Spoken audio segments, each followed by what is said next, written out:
Ayan guys, galing yan ng Divisoria. Yung asawa ko lang ang pumunta. Pinick up lang yan. School supplies.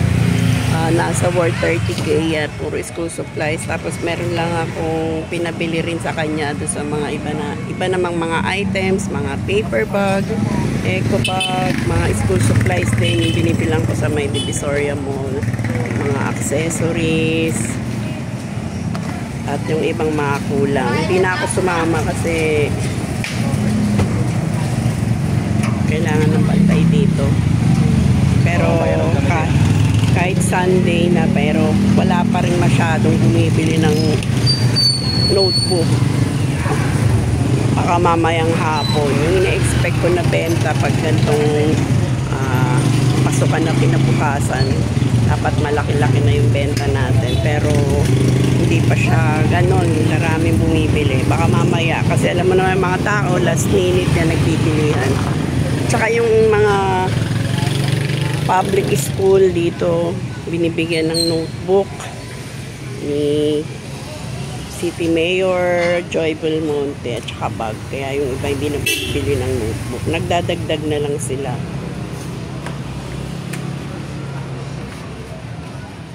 Binili namin yung school supplies na yan dun ulit kay Ate Josie sa may Santo Cristo Street. RJB School Supplies. Minessage ko lang yan. Sinend ko lang lahat ng listahan ko. At marami na rin daw namimili sa kanila. Pero iba talaga kapag meron kang suki, tapos palista-lista na lang. Kasi kung ako pa mismo mag-order dun, matatagalan. Dahil syempre lahat ng mga tindera nila doon ay mga busy. Yes, bawi na naman tayo. Umpisa bukas, Lunes, pasukan na. Maganda-ganda na ang ating benta.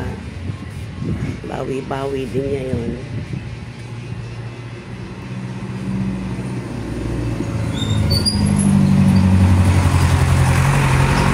I-unboxing ko yan mamaya. Marami naman na tayong nabili ng mga nakaraang week. Ito pang para sa week na to, pandagdag natin kasi ayoko nabibitin. Madaling araw pa umalis yung asawa ko kasi nga yung parking sa Divisoria mo lang hinahabol niya. Tanghalin tapat, time check is 12 o'clock. Sobrang init. Sana wag umulan hanggang mamayang hapon dahil sigurado yan ladagsa ang ating customer.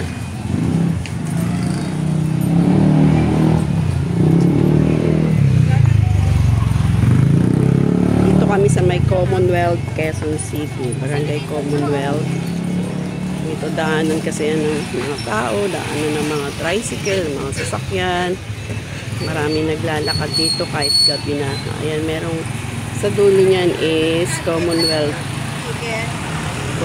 Road na. Ayun, may malaking iglesia ni Cristo sa amin. Yan ang aming landmark. Maraming mga commercial dito. Marami na rin mga nagtitinda. Ano yun, te? Gusto mo maya-maya. Andun pa yung bagong dating para makapili ka. Balik ka na lang. Wala. Ganyan lang talaga ang mga subject. Mamaya na lang ako bibili. Laki yun. School supplies yan. Lahat ng nakabox. Happy Father's Day. Wawa na may asawa ko, Father's Day, pero trabaho pa din. Mamayang gabi na kami makakabawi. Pero siya pa rin ang magluluto ng aming kakainin mamayang Father's Day celebration namin mamayang gabi. Ganyan ang buhay namin. Kapag merong mga special occasion, sa gabi namin sinicelebrate. Siyempre magtitinda muna tayo umaga hanggang gabi. Sayang naman kung magsasarado tayo.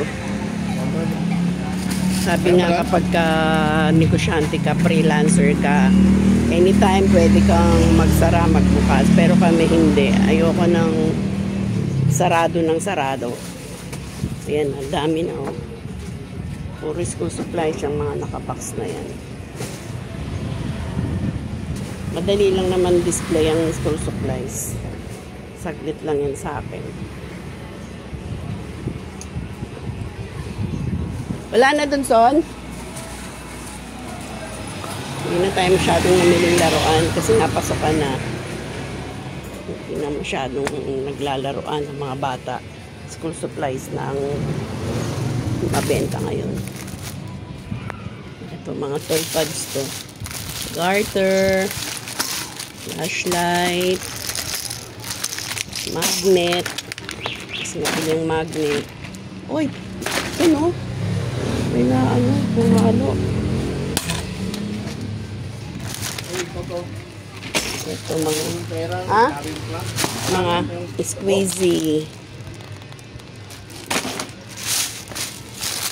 Sandrilyo. Labas mo nga.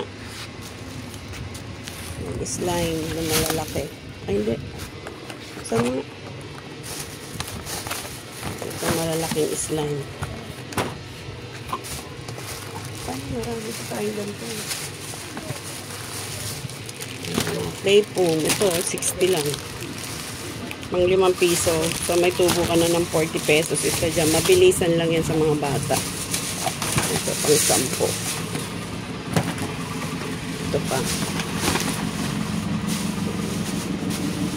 10. Mabili na yan dahil ano na, marami ng pera yung mga bata ngayon. Ito naman, isang plastic na to. Puro mga eco bag, sako bag, and paper bag. Ito, mga bingo set.